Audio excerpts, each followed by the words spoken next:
Seven Anubis family. So welcome back to Seven Anubis Farms. Paul and Shauna with you again. It's been a couple of weeks since we were able to even really shoot a video. We've had some really terrible weather again. No hail this time, no tornadoes, so that's nice. Yeah. And then, sadly, I don't get to farm full time, really, right? So I wish I could. But I still have a day job, like a lot of farmers do, right? So it's not always just sitting on the farm doing what you really want to do with your life and all that. Sometimes, you know, you have the dream thing that you want to do, and then there's the reality thing that you have to do. And so I'm back on contract with my job. The nice part is I do get to work remote, right? So that's what allows us to do the farm in the first place. If I had to drive and go in and do all that kind of stuff again, it would never really work out. Or you just, you know, you'd have a place, but you really couldn't farm or do anything else. But, you know, I'm back on contract. I work for a wonderful company, honestly. Most of the people, almost all of them, I mean, actually, you know what? They're all pretty good people for the most part. I don't work with a bunch of jerks or any of that, and that always helps, you know. Good people, good company. They do take care of their employees and stuff, and so I like to stay there, and you know, the benefits and pay and all that's great. But I've been doing IT for almost 30 years now, so it's kind of crazy. But the farm was always a way to getting out of that, right? And you know, as you get a little older, you start thinking about retirement things that you'd like to do and all that, but just kind of wanted to let everybody know, our followers and friends and family know that the reason we haven't put out anything is I've just been busy, and Shauna's been busy, and everybody's been busy. We've had a phenomenal amount of rain. That's the theme for this summer, and I've said it on almost every video this summer, is just the rain is ridiculous, right? So 2 days ago, 2 days, well, 1 day ago. 2 days ago? 2 days ago. We got 6 inches of rain in 1 day. And for Northeast Colorado, that is almost unheard of. Like I said, this is kind of an arid climate, if anything. Yeah. So while all those poor folks down south, all the way from San Diego all the way to Miami, pretty much down south, everything below the Mason-Dixon line is just getting beat up for heat. Yeah. Everybody above it, and they're not talking about that on the news too much, but we're all getting colder than average temperatures and a lot of rain. Yep. Now, it's going to get up to 90 today. I think it's 95 tomorrow. The heat is here too, but it's not the same as down there where it's just this perpetual nasty heat. And, you know, poor Phoenix is at 20 some days now of over 110 degrees. Parts of Miami are so hot you can't walk on the beach. You know, we keep seeing report after report on the news about how hot it is, and just, you know, and it's kind of strange. So it's really hot abnormally down there for them, and it's abnormally wet. So anyway, I just wanted to kind of let you know what we've been doing the last couple of weeks, but we wanted to, you know, take our time today and kind of do a little filming and publish something out there for you guys today. So we're just kind of doing that and letting you guys tag along with us. We'll do a few different things today and take a look at the garden. The garden got really beat up from hail, and that was, you know, from our Armageddon's farm video. Yes. Which was a lot of fun to do. And but things have sprung back, right? So the good news is the garden, crops, all our animals are okay. Everybody's fine. With one minor exception, we did have one of our gilts get stuck in her mud hole. So she's got a leg that's pretty sore. She's favoring it pretty good. Shauna has got apples, and we've put a little aspirin in these apples for her just to give her a little break, shoot her out of the enclosure for them today, their little house, although she may have scooted back into it. No, she's just laying down on the other side. Oh, I see her laying down, but I think she just needed to get out in the sun. That'll help out a lot, stretch out those muscles. She was probably fighting to get out of that wallow.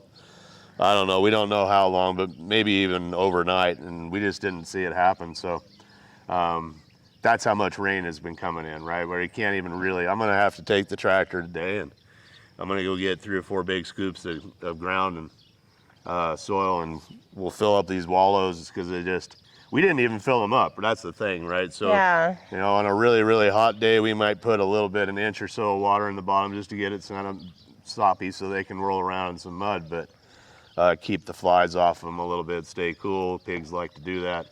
They do have a nice place that they can always get out of the shade, so that's not the biggest deal in the world. You mean into the shade? Did I say out of the shade? You said out of the shade. Oh, whatever. Yeah. So they can get into some shade when it's real hot, and that's key. But yeah, their pens are terrible. I'll take a little shot here in a second. But yeah. So Shauna's gonna give our little gilt here a couple of slices of apple with some aspirin in it. See if she perks up. She'll be fine, I think. If not, we'll get a vet come take a look at her. But I have a funny feeling there's really nothing wrong with her other than she's just exhausted from doing that and sore. And now they've been kind of laying in the cool mud inside their house. So I'm going to get her the next 2 days. Hopefully we won't get massive amounts of rain and everything will dry out a little bit. And everybody seems a little happier when the weather's on an even keel. Yeah. Maybe. Yesterday we opened up the gate over to the corral side and let them kind of run around and munch on some green stuff, and we may do that again today because it gives everybody a nice dry place to lay for a while in the barn. So there's a good example of the kind of water, and it's a little hard to see from here. Maybe I'll come in a little closer and you can see just their entire pen, which is actually flat. You know, it's not like this is some kind of caved in thing, but that is quite the hole, and that's where we caught her laying in a hole, and she was in probably a good foot or so of mud and just having trouble getting the one leg out. So the leg that was actually stuck seems to be pretty much fine. The leg that she was using to push up to try to get out is the one that's pretty sore. So anyway, I think she'll be all right. We're not super worried about her, but we'll keep an eye on her today, and right now she's just enjoying having some sun and laying around like that. Poor little kid laying in the mud. Well, actually she's not, and she should be pretty happy right now. Here, Yasna. It's okay, baby. You want an apple? Oh, honey. Here, you want some yummies? Oh. Here, Sean, lift. Oh, so we just want to take a little video of our sunflowers here. For measurement purposes, I'm 5'2". So they got pretty dang tall. I actually have some pictures I'm going to be posting on Instagram of the cycle of growth of the sunflowers. It's different pictures of me standing behind them as they get taller, and I eventually just kind of disappear in the sunflowers. So, but we're pretty happy that they all came back pretty good. They got pretty beat up with that hailstorm, so looks really nice. Yeah. I can't decide what's prettier, my wife or the sunflowers. Aww. Aww. All right, so here's a little update on our three sisters. So there's a whole bunch of dill right here in front. There's a little bit of weeds in there, obviously, but I'll go over here and we can get another shot. But the three sisters was really fairly beat up from that storm and everything. It's been, what, 2 weeks or so, right? Yeah. About 3 weeks since that big storm. Yep. About 3 weeks in, and they're looking pretty good. The corn's getting, it's not maybe as tall as it could be, or should have been, but it's, you know, it's there. You can see the tassels are starting to form on here. Tons of spaghetti squash. We probably already pulled, I don't know, about probably 50. 25 to 30. Oh no, we pulled almost 50. Almost 50 out of essentially, let's see, I don't know, 1, 2, 3, 4, 5, 6, 7, 8, 9, 10, 11, 12. We have 13, 14, 15 or so summer squash plants in total, but they are pulling up massive amounts of squash, and they're really good when you get them nice and early. They're pretty tender, good for growing, and we'll sell some of those at farmers market as well. Three sisters are looking pretty decent though. A lot of the garden has sprung back pretty well. Pretty pleased about that. The artichokes are doing really well. We've got a little artichoke going on over there. There went a rabbit though. Oh my goodness. Pretty impressed with the way the pepper area right here by the pyramid is doing really well, and the marigolds look fantastic. Insano they went. And they love a lot of water and all that, but they're really helping keep everything, all the insects off of our peppers. They're so big that some of the peppers, even the tall ones, are getting hidden a little bit. Oh goodness. I've got some of that weird fake corn weed. That grass. But anyway, yeah, these guys are doing well. The peppers have got tons of flowers on, producing lots of peppers. We're pulling, I don't know, a dozen peppers a day or so right now. Probably, yeah. Of different kinds, right? And we'll probably start dehydrating some cayennes this afternoon. Pretty exciting stuff, though. We got to get some more lettuce picked. You can see that things have definitely improved from the time we made that last video on our garden areas, right? And in the end, everything's coming back. Even the cucumbers we thought we lost. Yeah, speaking of the cucumbers, we should probably go look at them real quick, because I have a funny feeling that there might be some over there to pick. You can see that the completely decimated cucumbers have sprung back to life. I see some tiny pickles on here. It's pretty exciting. Super pleased about that. Let's see if there's any actual cucumbers in here. There are gobs and gobs of flowers, though. Yes. I see some tiny ones that are starting, so we're gonna have to start keeping an eye on the cucumbers here. Yep. 'Cause they grow quick. They're not quite as fast as squash, but they're pretty close.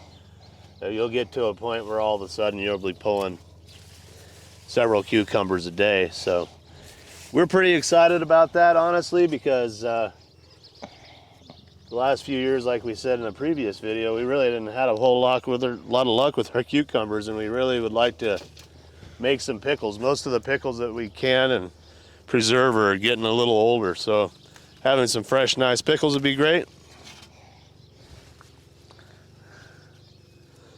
Pan over here a little bit past this sunflower. You can see that the cucumbers are going right up the cattle fence just fine. Looking pretty good. You got this great big sunflower here that we've decided to leave sitting here. And then the cucumber, other one, it doesn't have as many cucumbers in it. They didn't make it quite as well, but there's some chives in here too. So pretty excited about that. Carrots have come back. With a vengeance. With a vengeance, yes. And they're looking really well. The carrots, of course, are still pretty small. But I think we're gonna get a nice little harvest of carrots this year. Pretty impressed with that. Tomato growth has also taken off really well. I think the ones you're looking at now are beefsteaks, actually. And the peppers also that Shauna's over here standing by. They're doing really, really well. Everybody got a really huge drink. We got 6 inches of rain in one day, which I mentioned already, but that really makes all your plants go completely crazy. So we're getting a lot of growth. Of course, there's lots of weeds to go along with that, so, you know, trying to stay up on that as well. Doing pretty well, really, honestly. We're doing really well, but tomatoes have taken off and are growing right up their cattle fence trellis. We need to clip some tomatoes, or it's gonna kill the basil over here. Okay. And so some of these tomatoes kind of went a little wild this year. Usually we try to grow them in an indeterminate fashion. Most of these are actually determinants, though, so we're not like growing them incorrectly, but I probably need to get some suckers off of here. But there are a lot of flowers on these tomatoes. Should be getting lots of fruit this year out of them. And those ones here in the center, oh, sorry, these are the peppers. These guys are looking fantastic too. And their buddies in the box down the way. Lettuce, the arugula, spinach has all come back, looking much better. Pretty pleased about that too. A quick shot of the artichoke box here. As I mentioned, we've got an artichoke coming up. It's a little hard to see, but I'll point it out here. Right here is our little artichoke. This guy's great. I'm hoping I can get some more. It looks like the other ones are starting. That process is shooting that center stem up, so I'm hoping we'll get some more asparagus, artichoke, but there's some there. We like spinach artichoke dip just like tons of other people do, so hoping for a few of these, and we'll make some homemade with our own spinach, our own artichokes, and you know, the rest of the stuff we'll buy, but you know, it'd be fun to do with your own product. I could make homemade mayonnaise with our eggs. Probably could. I don't know if you need to, but you probably could. Anyway, there's the artichokes. They're doing really well too. You know, we're not trying to brag about things. This is really more of a comparison to the way things were after that storm for you guys, so you get a feel for it. But, you know, as a gardener, you kind of do brag a little bit. I mean, you want to kind of show off your garden, right? These peppers here are looking good, but there's another one of those crazy weeds, honey. Yeah. This is what happens when it rains, right? You get a lot of benefit to but you have to stay up on the weeding, right? Because this is a weed, for Pete's sakes. This is a great big thing. And this is that pigweed stuff. Yeah. Actually, the pigs do like it, believe it or not, if you can get it early when it's not too woody. But they do like the roots and stuff. We'll probably throw this in the back of the UTV and give them some a little snack here with some roots. But overall, I do notice we lost some flowers with all that rain, but the little buds are already there, so I'm expecting a lot of peppers really soon.